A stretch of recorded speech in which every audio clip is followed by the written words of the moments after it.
I keep getting asked what the best mechanical gaming keyboards actually are. So I finally sat down and tested 5 of the most popular ones with my own money. I gamed, typed, and daily drove all of them to see which ones are worth it and which ones just look cool on a desk.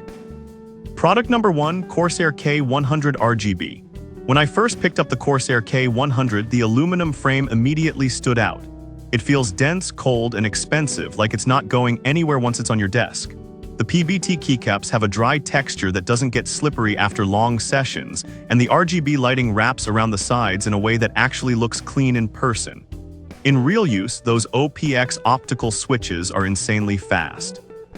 The keys barely need to move before they register, which I noticed most in shooters and rhythm games. The control wheel became something I used daily for volume and brightness, and the macro keys were clutch when streaming and editing clips. This keyboard is for people who want everything and don't mind paying for it. If you want speed, features, and flash in one board, this one sets the tone for the rest of this list. Product number 2, SteelSeries Apex 5. Holding the SteelSeries Apex 5, the first thing I noticed was the weight and the metal top plate. It feels solid, and the magnetic wrist rest snaps on cleanly and actually stays put during long sessions. The hybrid blue switches have a click, but it's softer than a full mechanical blue, which surprised me. During testing, the typing feel landed right in the middle. You still get feedback, but it's less fatiguing for long chats or work between games. The OLED screen sounds gimmicky, but I ended up using it for volume levels and Discord alerts more than I expected. The per-key RGB looks sharp without being distracting. This is a great pick if you want a mechanical feel without going all in. If you split time between gaming and typing, the Apex 5 balances both worlds really well, and it eases you into louder switches without being obnoxious at all. Product number 3, Logitech G Pro. When I grabbed the Logitech G Pro, it felt stripped down in a good way. No extra bulk, no flashy edges, just a compact board that leaves tons of mouse space. The tankless layout makes it easy to reposition, and the detachable cable is something I appreciated when throwing it in a backpack. In actual gameplay, the GX Blue switches are loud and proud. Every press is sharp and deliberate, which helped with timing-based games and fast typing. The board doesn't slide around thanks to the rubber feet, even during intense sessions.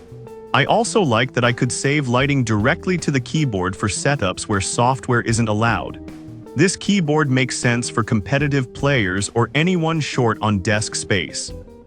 If you travel, attend events, or just want a focused board with zero fluff, this one keeps things tight and reliable without distractions during long gaming sessions.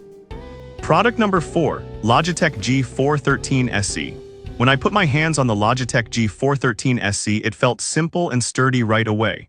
The brushed aluminum top plate gives it a clean, no-nonsense look, and there's barely any flex when you press down hard. The PBT keycaps feel thick and durable, which I noticed immediately while typing. In use, the tactile switches have a firm bump that's easy to control. They're not loud, but they're precise, and the anti-ghosting held up perfectly in fast-paced games.